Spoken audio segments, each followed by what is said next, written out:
Bueno, muy bien, vamos a continuar desde donde habíamos dejado. Estábamos arrancando con la película, las primeras escenas, y nos habíamos detenido, como quien dice, en esa primera charla que están teniendo ellos como pareja, porque nos los han presentado ahí como ante el examen de ese grupo de personas que están por definir si se vende o no se vende, si pueden adquirir ese departamento e incluso como que daría la sensación de que está más entusiasmado con ese departamento es él, porque en cuanto salen de la charla es él el que dice, bueno, repite conmigo, vamos a tener 3 habitaciones, vista no sé dónde, no sé qué, no sé cuál, y es ella la que plantea algo como de desconfianza, dice, no te confíes, ¿por qué no crees que les hemos agradado? No sé qué, sí, yo me agrado, ¿tú qué dices? Sí, qué sé yo, bueno, escenas estas de las fotos que dijimos, con el toque de humor, por supuesto, decir, ¡ay, qué horror! Y dice, ¿cómo? ¿Me está sacando una foto? ¡Qué horror! No, no, qué sé yo, que el médico, no sé qué, no sé cuál. Y lo que charlábamos un poquito, esto de eh, qué rápido que se han ido a sus mundos laborales, cada uno de ellos, y empezar como a responder. Y yo decía, esto ya, para mí, de nuevo, ya empiezan a ser como gestos a tener como en cuenta, porque sí empiezan a ser como evidencias de las posibilidades o no que están teniendo como pareja de tener momentos de intimidad, o como, es decir, de estar en la sensación de que uno está compartiendo con el otro un mismo espacio emocional y un mismo espacio mental. Y en esto de los celulares digo, hay como todo un juego, que esto vale para tantas cosas que pasan en nuestras relaciones cotidianas, de que a veces una de las intimidades más complejas o los sentimientos de soledad más intensos vienen de la mano de estar junto con otro. Es decir, que la soledad no solamente es un sentimiento que se da cuando la soledad es objetiva, es decir, cuando vos no estás con alguien, sino que el sentimiento de soledad también puede ser subjetivo. Y no hay un sentimiento de soledad por ahí más doloroso que el sentimiento de soledad en compañía con el otro. También puede haber algo, como quizás en esta relación, algo de esa naturaleza haya, que el sentimiento de soledad se vea aliviado por la presencia real de un otro. La pregunta que quizás no podemos ir haciendo es decir, bueno, ¿qué tan real es esa presencia? O en algún punto, si esa presencia no es solamente como obturadora para el progreso de la relación hacia otras dimensiones. Ellos no solamente en esa escena se están despidiendo, sino que él le dice, te tengo una sorpresa esta noche. Y yo, no me gustan las sorpresas y todo lo demás, pero cuando uno percibe que se trata de una sorpresa que no es del todo sorpresa, porque esta amiga ya le ha dicho que ha visto a Jeremy saliendo de una casa de joyas y que eso tiene una sola lectura, que sería la idea del anillo de compromiso, el anillo para el pedido, para el pedido de matrimonio. Entonces es como muy, muy gracioso en esa escena. Dices, bueno, no me gustan las sorpresas, pero cuando él se va, cuando se separan, después que él ya le planteó ese como temor de que no vaya a llegar tarde a la cena porque se va a juntar con su padre y que no sé qué y que no sé cuá. Ella, no, pero ¿por qué es tan importante esta cena? Porque va a ser una cena especial, no vayas a llegar tarde, nunca he llegado tarde, si ella es perfeccionista, nunca he llegado tarde, bueno, pero hoy puedes llegar tarde porque justo tu padre aparece de la nada, no sé qué, no sé cuá, y junto con la imagen, con el dato de la amiga, bueno, como que ya todo se ha armado para que en ella haya florecido la expectativa, y ahí es cuando uno empieza a ver de qué se trata el enamoramiento. Nuestros modos de funcionamiento psíquico tienen como dos dimensiones, que son las del principio de placer y el principio de realidad. El principio de placer tiene que ver con la realización de deseos, con la realización de fantasías, con la emergencia de fantasías y sueños. Así que las cosas, el principio de placer tiene que ver con que las cosas se amolden más a las dimensiones de nuestros deseos. En ella hay un deseo, hay una expectativa puesta en lo que el otro va a decir, a hacer o enunciar, y en algún punto vuelve al componente de control también fantasioso de lo que estaría pasando en este vínculo, o de lo que ella desea que pase en este vínculo. Y al mismo tiempo hay como toda una contradicción porque ella desea que acontezca algo que al mismo tiempo no puede enunciar para que acontezca. ¿Qué quiero decir como contradicción? Es como cuando uno está esperando que el otro en alguna medida nos esté leyendo nuestra mente. Y leer las mentes de las personas es una tarea muy difícil, por no decir imposible. A menos que por supuesto que haya algo que sea del orden de un grado de conocimiento tan profundo del otro, que en realidad no es que nosotros estemos leyendo la mente, sino que nosotros conocemos al otro en profundidad. Pero en toda la cuestión del enamoramiento hay como una cosa muy fantasiosa muchas veces puesta de creer que el otro puede leer nuestras mentes y que el otro puede actuar en la dirección a nuestros deseos o a nuestras fantasías, aún sin que nosotros las enunciemos de ninguna manera. Yo creo que en la intimidad algo de eso hay, que es el conocimiento profundo que uno puede llegar a tener del otro. Entonces hay cosas que uno ya sabe cómo el otro va a reaccionar si uno hace o dice o enuncia, o lo que el otro puede estar esperando. Pero eso es producto del conocimiento profundo. El conocimiento profundo no es el producto de una cuestión fantasiosa. Cualquiera que me conozca a mí mucho sabe que si me regala algo de ajedrez o vinculado al mundo del ajedrez y se está acercando a uno de mis intereses o hobbies o cosas más directas y más que más me atrapan, digamos decir, pero básicamente en algún punto tiene que ver con el grado de conocimiento, no es que me esté leyendo la mente, es que me conoce en profundidad, sabe de mi historia, sabe de mis gustos, sabe de mis intereses, etcétera. Entonces cuando uno a veces en los inicios de las relaciones amorosas hay como un profundo desconocimiento tal vez. Yo cuando digo esto también me acuerdo de una historia con la que fue una de mis primeras así, experiencias amorosas en donde era muy gracioso porque yo le decía, mira, si alguien te regala una lapicera, ese es el regalo más formal del mundo. Es como, bueno, ¿qué le puedo regalar? Uy, no sé. Bueno, regalemos una lapicera. Los regalos que a veces en los formalismos de la vida uno realiza. Como el pez por la boca muere. Entonces, en una de mis primeras relaciones amorosas, una chica que me regala para el cumpleaños una lapicera. Fue un gesto amoroso, tenía una inscripción, tenía todo un simbolismo muy interesante, pero mis amigos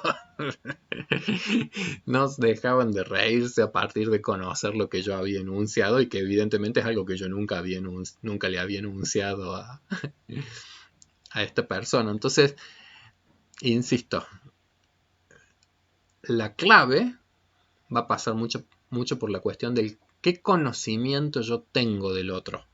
¿Qué grado de conocimiento o qué grado de desconocimiento o qué grado de fantasía son las que empiezan a habitar en la relación vincular? Digo, en este caso de la película nos ayuda a pensar que aquí todavía hay muchos aspectos del orden de lo fantasioso o del orden de lo narcisístico puesto en juego, de lo proyectado en el otro, y de una imposibilidad tal vez de ir conociendo o viendo o reconociéndolo al otro en dimensiones más objetivas. Y de nuevo, volviendo a los gestos, besos que son muy cariñosos, de mejillas y de qué sé yo, pero un tanto alejados quizás de la expectativa que ella va teniendo. Y gestos que de nuevo ella quizás no pueda terminar de leer. Bueno, ahí están todas las escenas que llevan a esas como grandes expectativas que se han puesto en juego, porque acá de nuevo hay como una cosa temporal que es como compleja. Ella se está enterando de estas como expectativas o de esto que puede ser una sorpresa, etcétera, etcétera, al mismo tiempo antes de esta despedida que ha tenido con él y de ese encuentro que ella ha tenido con él para la cuestión del departamento. Y en paralelo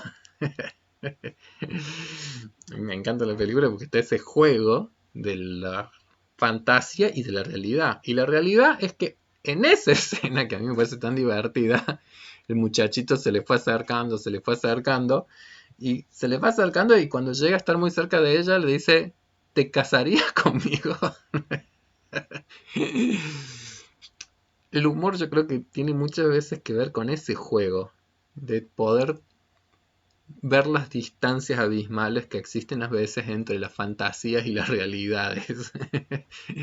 Entonces, esa como caída constante que hay entre el mundo fantasioso y el mundo de la realidad fáctica, esa es una construcción humorística que como que conecta mundos, que juega con esa conexión de los mundos, del mundo de la fantasía y el mundo de la realidad, que hace como un juego en donde eh, las cosas no son como deben ser, las cosas no son como deseamos que sean, y en algún punto también caemos en la cuenta de que las cosas son como son.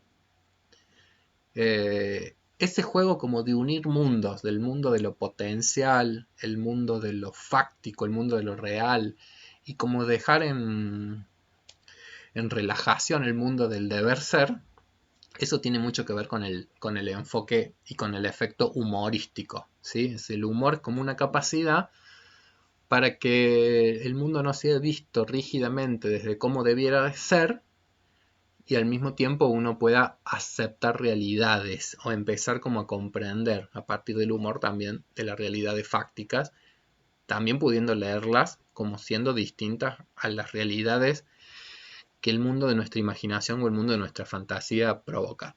Entonces ella tiene como ese conjunto de expectativas y la realidad fáctica es que le están pidiendo matrimonio. Ay, me encanta, me encanta. Mm, esperen que me perdí. Eh, ah, unas cositas como interesantes era cuando en este juego de las fantasías, cuando ella le dice, bueno, entonces te van a proponer, parece que te van a proponer matrimonio, ensaya caras de sorpresa. No me hace acordar cuando hay fiestas sorpresa en donde uno ya está como súper advertido de que de que eso va a acontecer por una cantidad de evidencias previas que hacen que uno no puede escapar. Bueno, ¿te casarías conmigo? No, gracias. Ah, es muy tierno este personaje porque dice, ay, ya debes estar casada. Entonces ella dice, y casada todavía no, pero casi casada. Y justo cuando anuncia el casi casada es que aparece el padre y escucha esa expresión del casi casada. Yo casi casada, hija, y yo no estaba enterado, y qué sé yo, y garzón, champán. Y al mismo tiempo que dice eso de garzón, champán, abre la billetera, revisa y dice, no, no, no, bueno, champán no, vamos a ver si podemos brindar entonces con un par de cervecitas. Y la hija que dice, no, no, no, no, bueno, pago yo. Después ya llegará el momento de pensar cómo es ese vínculo, esa relación y lo que esta hija ha vivido con este padre y toda esta cosa como de imagen un poco devaluada que tiene de este padre, que quizás crezca a lo largo de la película y podamos entender por qué. Casi casada, entonces, bueno, yo pago, qué sé yo, y lo gracioso es como inmediatamente lo saluda al que cree que está ahí presente, como estaba al lado. Bueno, mucho gusto, Jeremy Bray, Jack Brady, no sé qué, importaciones, bienes raíces, qué sé yo, qué bueno, porque después de 4 años con ese tipo, ¿qué pensaba? Yo me le declaré a mi madre tras una semana. Y el muchacho que le dice, yo me le declaré hace media hora nomás. Y qué bueno, que iba. Pensé que ibas a tener. Y acá sale como la historia familiar pensé que ibas a tener que hacer como la abuela. Y entonces acá sale esta historia familiar de la abuela de él, que por esta tradición irlandesa fue ella la que propuso el matrimonio, fue ella la que propuso casamiento. Bueno, y ahí ya empieza a aclararse de esto de que no es que con este muchacho con el que me estoy por casar, sino que es con Jeremy. Ah, bueno, entonces por fin Jeremy parece que reaccionó. Bueno, me detengo acá un poquitito, digo. Pero es toda una escena muy, bueno, cómica, por supuesto, de estos malos entendidos o de estos desencuentros o de las imágenes que también rápidamente proyectó el padre y que en algún punto un poco ya están denunciando cuál era el juego como de expectativas paternas, porque no nos engañemos, pero los vínculos amorosos no solamente están en juego nosotros, sino que, y sobre todo en la juventud, está puesto muy en juego la mirada de otros. Está muy puesto en juego la mirada de otros. Ahí uno empieza a ver que la cuestión del amor es algo muy complejo porque se enlaza también con expectativas que son socioculturales, ¿sí? Con expectativas que otros construyen con respecto a cómo nosotros debiéramos de vincularnos. Y ahí vuelve a aparecer el componente del deber ser, siendo que pensamos que, si pensamos por ahí que el amor es como una cuestión tan ligada a los sentimientos más íntimos y más profundos y más personales, y sin embargo, las sociedades también regulan mucho las expectativas que se ponen con respecto a los vínculos. Regulan y demandan, regulan y presionan. Y a ciertas edades las preguntas constantes de ¿y con quién estás? ¿Estás en pareja? ¿No estás en pareja? ¿El amor entró en tu vida o no? ¿Qué sé yo? ¿Con quién estás chichoneando? Bla, bla, bla. Todo ese conjunto como de presiones sociales que yo no digo que estén bien o que estén mal. Son lo que son. El hecho de que nosotros seamos seres sociales hace que el amor sea también una tarea o una cuestión crítica que es psicosocial, en donde los otros participan mucho también, desde que somos chicos, en la definición de los modos sociales permitidos, autorizados o prohibidos de cómo vivir los vínculos amorosos, de cómo reglar los vínculos amorosos e incluso de cómo institucionalizar los vínculos amorosos. Porque en la película una de las temáticas como ejes es justamente el pasaje de cierto estatus vincular, que es la vida de pareja, que en el caso de ellos es como parejas en casas separadas, pero que están como por ir a convivir, a un estatus definido también socialmente, que sería el estatus matrimonial. Y esos son estatus socialmente construidos que también inciden en la definición de los vínculos y que tienen mucho que ver con una de las dimensiones de la vida amorosa, que no tiene tantísimo que ver con la cuestión ni erótica ni con la cuestión de la intimidad amorosa, que pueden estar muy vivamente constituidas y vividas más allá de que no haya un enlace matrimonial, sino que tienen que ver con la dimensión del compromiso emocional, ¿sí? Porque los rituales sociales, entonces, por poner un ejemplo, el matrimonio es prototípicamente la expresión de un vínculo en la relación, no solamente interpersonal, sino colectiva. Todos los rituales matrimoniales son rituales sociales, que se hacen en grupos, que se hacen adelante de otros, que se ponen testigos de ese acto social que se va a realizar y que hablan claramente de una dimensión que es la del compromiso amoroso. Vamos a tener que incorporar acá ya una cuestión como conceptual para que sea como más ordenadora de algunas de las cosas que vamos diciendo, pero hay un autor que se llama Robert Sternberg, puede que le falte una R por algún lado, Sternberg o Sternberg, bueno, no estoy muy seguro, pero que tiene una teoría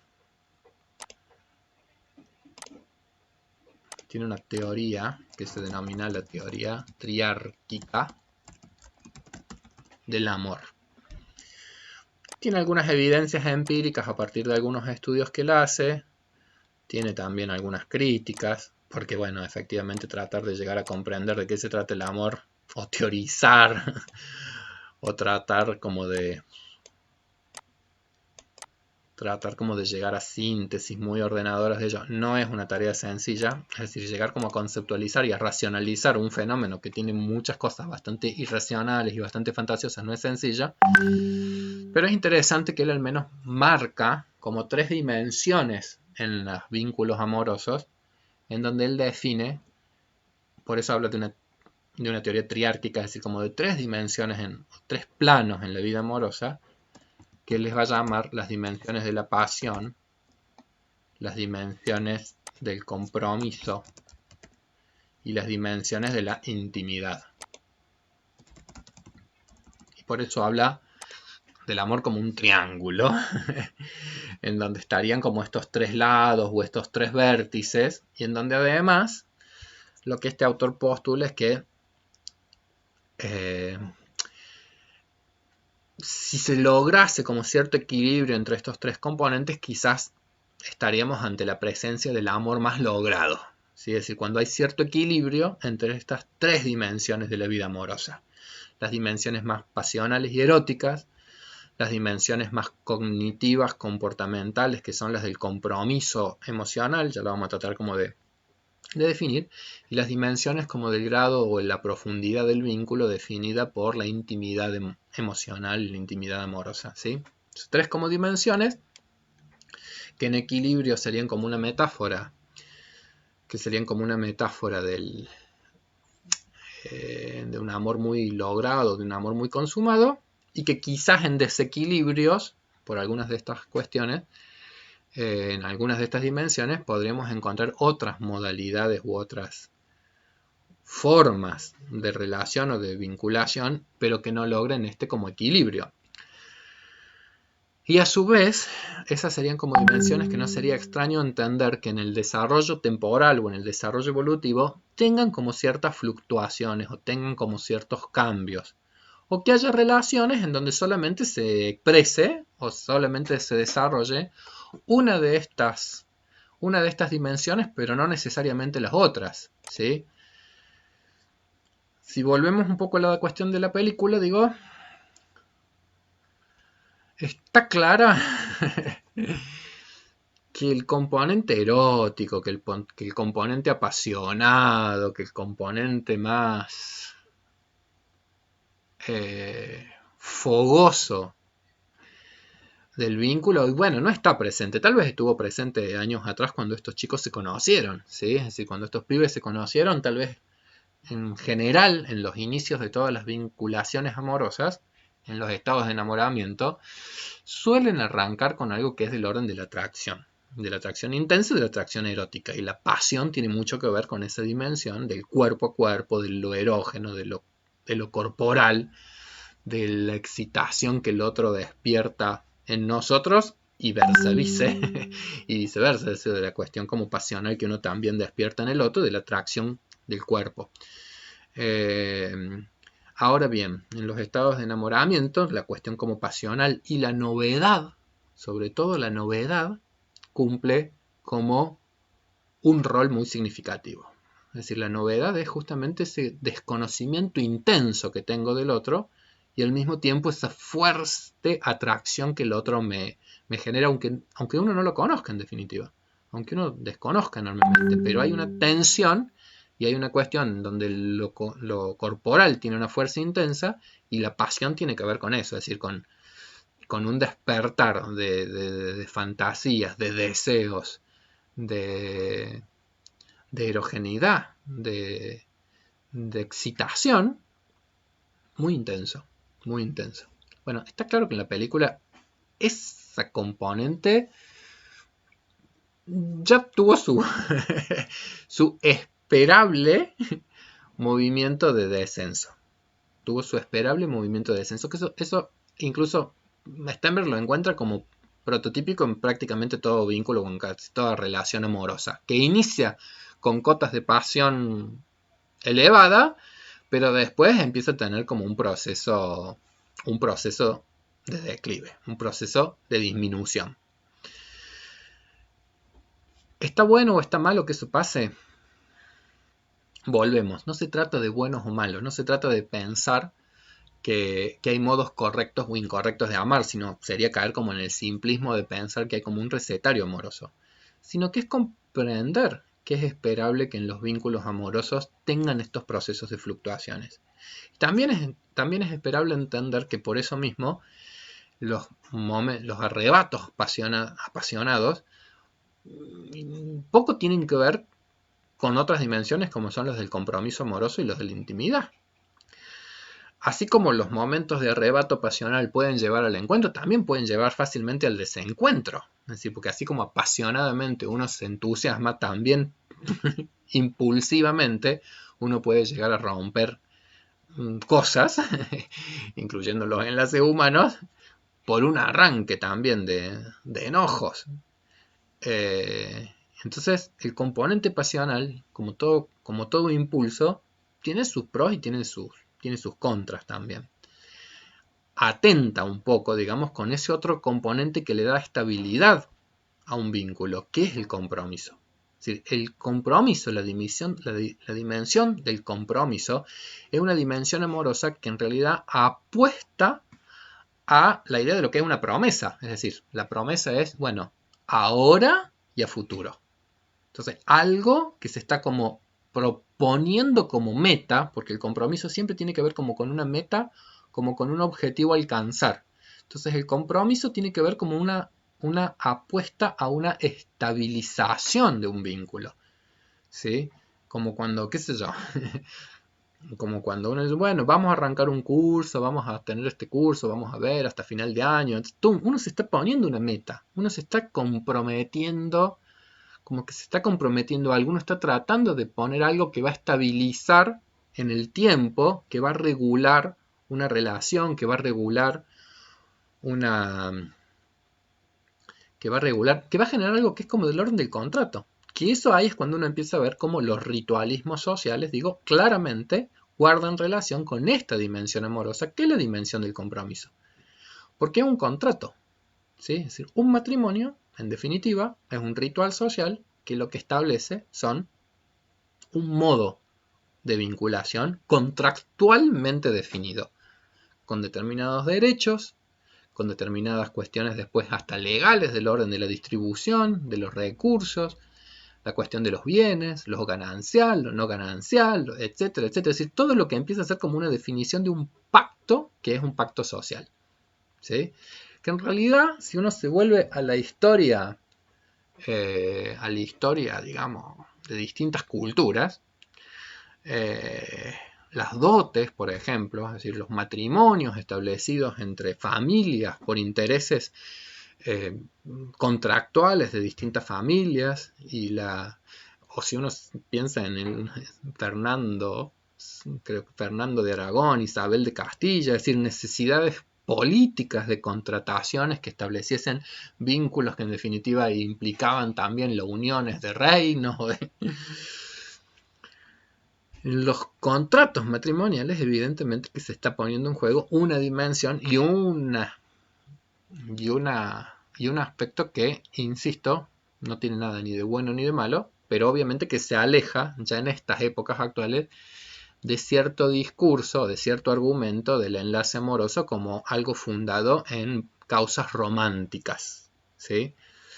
En la modernidad ya emergió esta idea o esta propuesta social de que el enlace esté fundado en un componente más de corte romántico. Es decir, ha surgido y se ha consolidado socialmente más bien la idea del amor fundado en bases románticas. La elección del objeto de amor como una elección en términos de lo amoroso. Pero esto es una construcción histórica. ¿Sí? Es tan histórica que mi abuelita, yo cuando era chico siempre la escuchaba hablar de, con una de mis hermanas le decía, pero el fulano de tal a mí me parece que es un buen partido.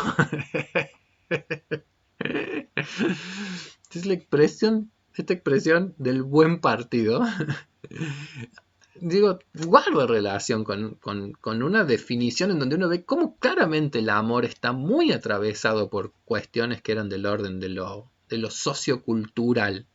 Y con más fuerza, porque nosotros venimos de culturas modernas en donde en la modernidad, a diferencia de la posmodernidad, más fuerzas tenían, más peso tenían, más determinismo tenían las regulaciones de orden social. ¿Sí? Las leyes o las reglas sociales definían muchísimo más los modos de enlaces amorosos. ¿Sí? Entonces mi abuela nace en el año 1910, Entonces imagínense que las reglas del enamoramiento, de cortejo, de compromiso y de enlaces amorosos eran las del 1930. Por poner un ejemplo, ella se casó cercano a los 20 años.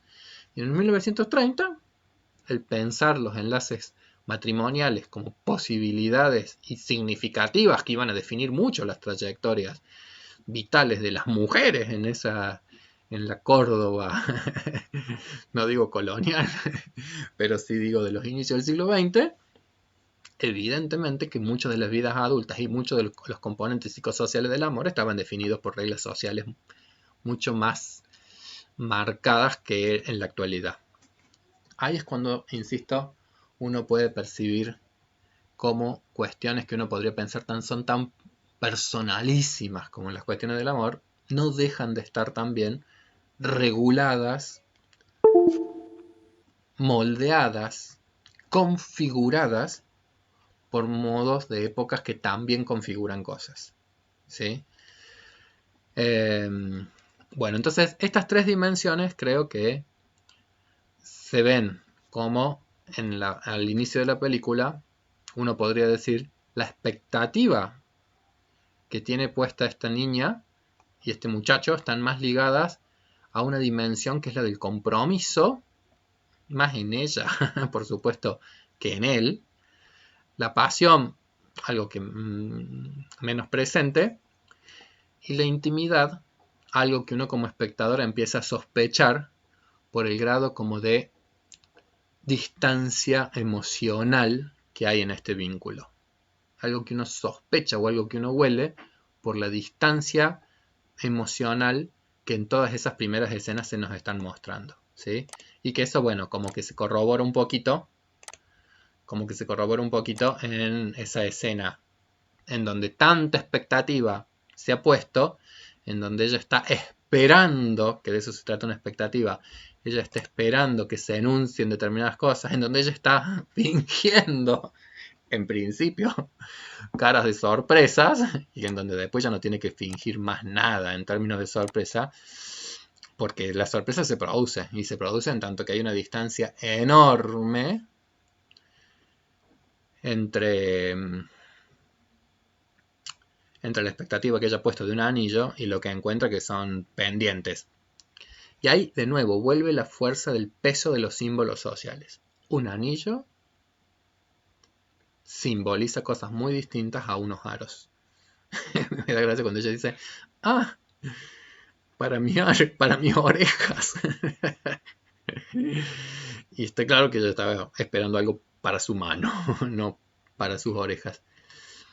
Yo decía, toda esta disquisición sobre la pasión, el compromiso y la intimidad arrancó a partir de las expectativas que el padre también tiene. ¿Sí? Es decir, un padre que dice, uy, qué bueno, porque yo espero nietos, yo pensé que me iba a quedar, yo que pensaba que me iba a quedar sin nietos, 4 años con este tipo, ¿qué pensaba? Yo que me le declaré a la madre, yo que me le declaré a su madre al mes, qué sé yo, al mes de haberlo conocido.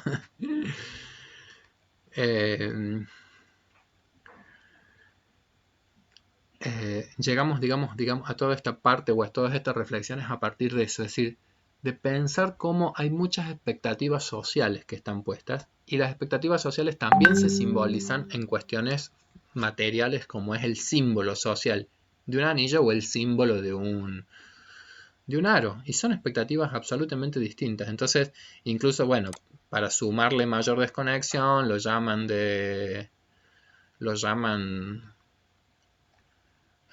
trabajo, dice, bueno, hasta el final esta escena no va a poder resultar, y adiós, y nos vemos. Y es como que toda esta primera parte de la película es como una comedia de desencuentros entre la expectativa que ella pone, la fantasía que se ha construido y el dato fáctico de la realidad. Y ahí, de todas maneras, empieza a emerger lo que a mí me parece como más interesante, que es que de estos dos personajes es ella la que está con anhelos de arriesgar más en esta relación. tal vez quizás también con la presión, como la que puede ser la presión que experimenta de un padre que dice que quiere nietos, o de una vida social, esto que es la mirada de los otros, la mirada de una amiga que dijo, uy, parece que te van a regalar un anillo, una amiga que la próxima vez cuando se encuentren y charlen le va a decir, ah, entonces no te regaló un anillo, te regaló unos aretes nomás, es decir, y algo que tiene que ver con algo que también es esa sensación extraña que uno tiene de sentir, hasta que ciertos aspectos más identitarios se consoliden, que uno quiere responder a ciertas demandas sociales. Y eso es parte también bastante características de la juventud. Como cierta sensación de disgusto, de displacer, si uno no puede tampoco dar respuesta a ciertas demandas sociales. Yo no estoy diciendo que eso esté bueno, a hacerlo, pero estoy diciendo que es una emoción, extraña, el uno irse sintiendo como muy distinto al común de las otras personas.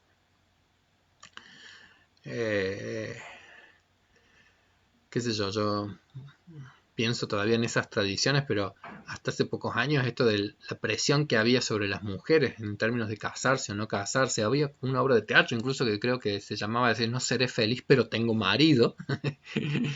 Y si existe una obra de teatro con ese nombre, es porque se pone en claro que el modo de presiones sociales, el modo de expectativas sociales puestas sobre hombres, puestas sobre mujeres, sigue siendo muy configuradora de las vidas de las personas. Sigue siendo muy intensa. Uno podría pensar, bueno, eso ya es cosa de otras épocas, en estas épocas no ocurre tanto.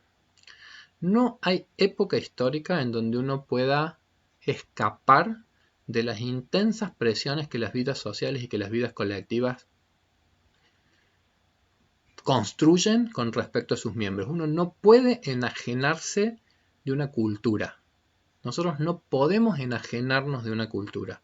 Podemos sí trabajar intensamente en dirección a tratar a veces de no dejarse atrapar completamente por discursos hegemónicos y hacer esfuerzos incluso para ir en la construcción de discursos sobre lo amoroso distintos a los discursos, a los discursos hegemónicos, pero no son tareas sencillas y no son tareas de las cuales uno escape tan sencillamente o tan fácilmente como uno, como uno cree. Es decir, el discurso hegemónico actual, digamos, aún cuando haya mucha pugna y mucha vida y conflictividad en nuestras sociedades, pero el discurso hegemónico sigue siendo un discurso bastante tradicionalista con respecto a los vínculos, a los estatus, a las relaciones, a, la, a los modos de enlace, ¿sí?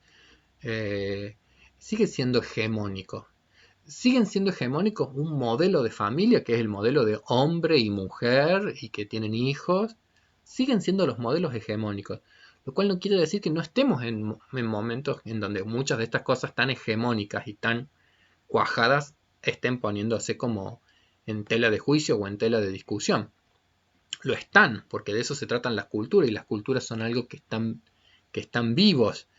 Y de hecho es un poco también lo que está haciendo esta niña, es lo que está haciendo esta chica en la película, que es, bueno, cómo buscar algo en dirección al que vaya más a sus deseos, pero que en definitiva también es como contracultural, porque la cultura postula que es el hombre el que debe declarar, postula que es el hombre el que tendría que hacer la propuesta, que sería como una expresión medio desesperada el que una mujer lo avance o lo decida o lo defina y no sea el hombre.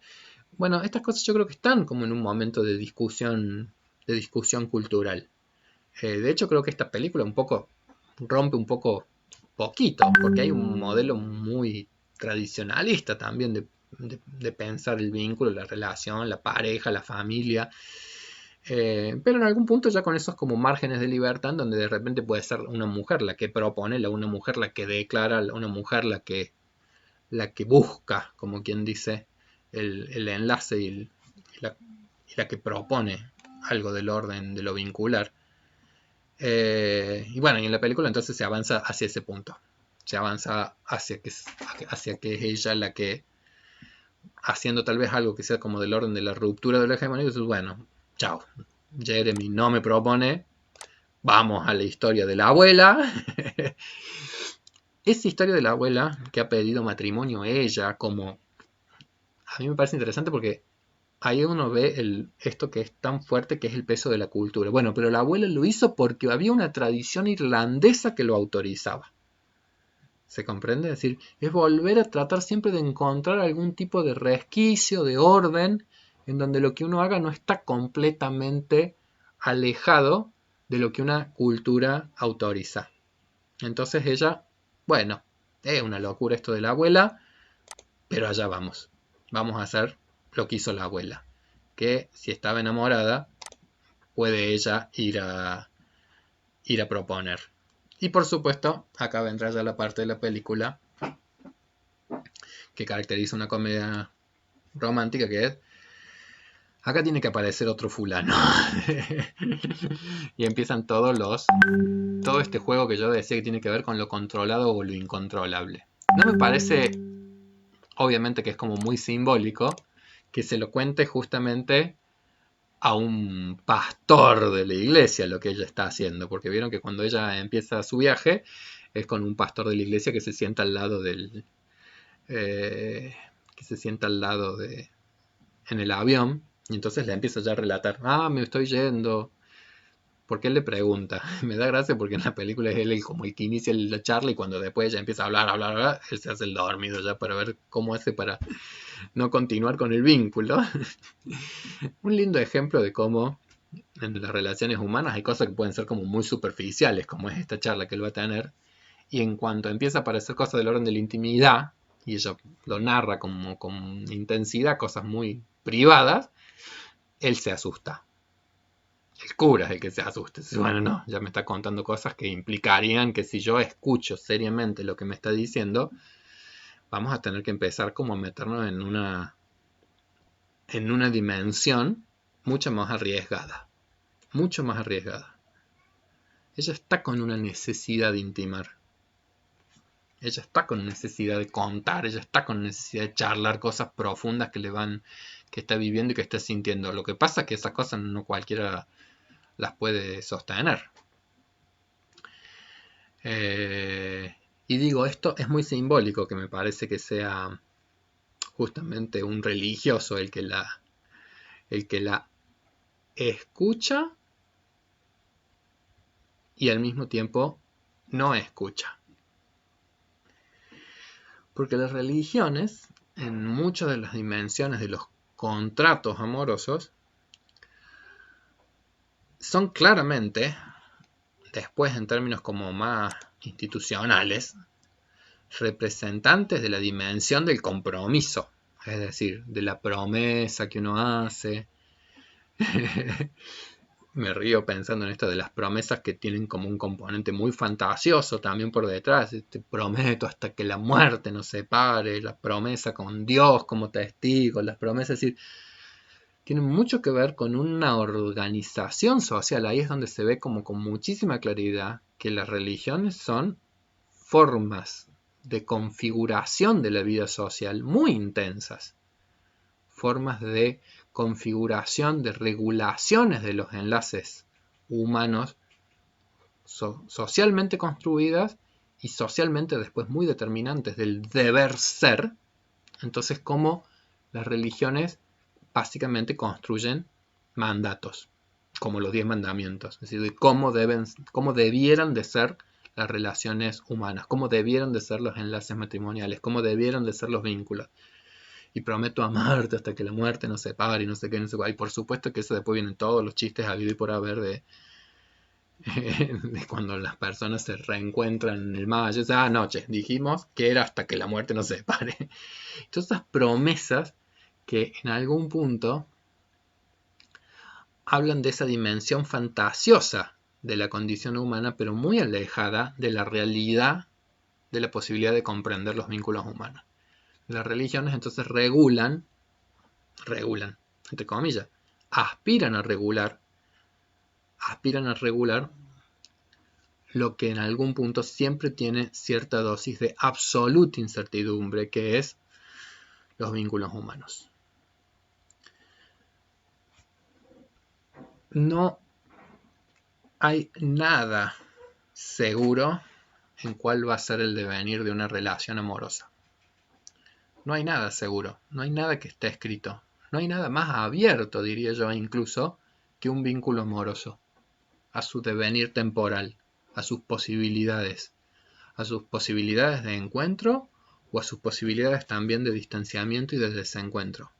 Porque si hay algo, como diría Eric Fromm, que caracteriza a los seres humanos, es que nosotros no somos cosas, sino que somos personas, y que esa dimensión nos hace absolutamente incognoscibles para nosotros mismos, abiertos a posibilidades de cambios y abiertos a posibilidades de transformaciones, y a los vínculos humanos, a empresas en el sentido como de proyectos inacabables, imperfectos y con una dosis de incertidumbre muy grande de cuál va a ser su devenir. Incertidumbre que ya sabemos que a nuestro personaje Anne de Boston no le, no le, no le agrada mucho. No es que a ella no le agrade mucho, es que a la condición humana evidentemente necesitamos de dimensiones que tengan que ver con cierta estabilidad y con cierta seguridad, que es lo que también los vínculos nos proveen y nos brindan, tener cierta sensación de, de seguridad y de previsibilidad en las cosas, pero bueno, que no deja de tener un componente como bastante ilusorio, porque flor de promesa, piensen ustedes, cuando uno está en la juventud, flor de promesa, decirle a alguien que uno lo va a querer contra viento y marea, en salud y en enfermedad, hasta que la muerte te separe. Es una promesa que yo creo que uno por ahí no tiene del todo claro lo que está prometiendo. ¿Qué de eso que se puede enunciar, pero que tiene mucho que ver con fantasías, cosas muy pasionales, con compromisos, cosas muy institucionales, con la realidad después fáctica de cómo puede llegar a constituirse un vínculo sosteniendo los márgenes de incertidumbre y de ambigüedad que los vínculos tienen, hacen que, bueno, que evidentemente hay una distancia muy gigantesca entre lo que nosotros de jóvenes imaginamos de cómo va a ser nuestra vida amorosa y de cómo nos la planteamos y de cómo la pensamos, o cómo de incluso pensamos que hay cosas que uno por ahí cuando ha sido joven piensa, pero a mí nunca me va a pasar tal o cual cosa, o a mí nunca, cuestiones que son del orden, del encuentro, del desencuentro, de los engaños, de las infidelidades, de los desencuentros amorosos, de las pérdidas, que hacen que evidentemente haya una distancia muy grande entre lo que uno fantaseó que serían los vínculos a lo que después uno concretamente en la vida descubre y saborea de lo que son los vínculos humanos. Y cuando digo saborea, con todos sus gustos. Con todos sus gustos. Bueno, yo voy a dejar acá vienen ya todas las partes de los desencuentros para poder llegar hasta destino, todos los aspectos absolutamente decididos de ella para tratar de hacerlo, y el descubrir que en la vida uno plantea, que uno propone, pero muchas veces Dios dispone, como decía mi abuela, hasta que vamos a empezar después la semana que viene, cuando es ya el encuentro en ese bar, en esa taberna, en ese pueblito, entre Anne y Declan. Y nos vamos a ir a otra parte de la película. Pero yo voy a parar acá. Esto se ha hecho largo por la cuestión de los componentes como más conceptuales que fuimos introduciendo, pero que me parecía que fueron apropiados para irnos metiendo ya, no solamente en una película, sino en temas como conceptuales, que es empezar a tener esa como claridad de que el amor es algo complejo porque no es unidimensional, sino que el amor ya implica empezar a tener ese vislumbre de cómo se entrecruzan aspectos muy impulsivos, pasionales, novedosos, aspectos muy lógicos, muy racionales, muy institucionales, muy estabilizadores, como son los del compromiso, y aspectos más del orden del profundo conocimiento, que es el conocer en profundidad al otro, es decir, el saber del otro, y emocionales, el empatizar y el compartir una dimensión emocional con el otro, y que son como dimensiones muy distintas que se van a jugar en los enlaces y que van a definir la calidad de ese enlace vincular. Bueno, estimada gente, espero que todos se encuentren de la mejor manera posible. Espero que en todos haya esperanzas y que vaya ganando cada vez más lugar la esperanza en dirección al futuro. Cuando por ahí uno ya ve noticias de vacunas, de ensayos, de progresos en el conocimiento de esta enfermedad, o de terapéuticas por ahí que puedan ser más eficientes. Cuando uno ve que hemos hecho esfuerzos como sociedad muy grande y que en algún punto no hemos visto nada, al menos hasta ahora, nada tan trágico como se ha visto en otras sociedades, espero que la esperanza vaya aumentando para que la desazón se amortigüe, para que la frustración no sea tan intensa, para que la ansiedad disminuya y al mismo tiempo que esa esperanza tampoco se transforme en un optimismo bobo, sino que, bueno, sea lo que refuerce la posibilidad de seguir manteniendo un comportamientos cuidadosos de la salud personal y de la salud pública. Entonces uno,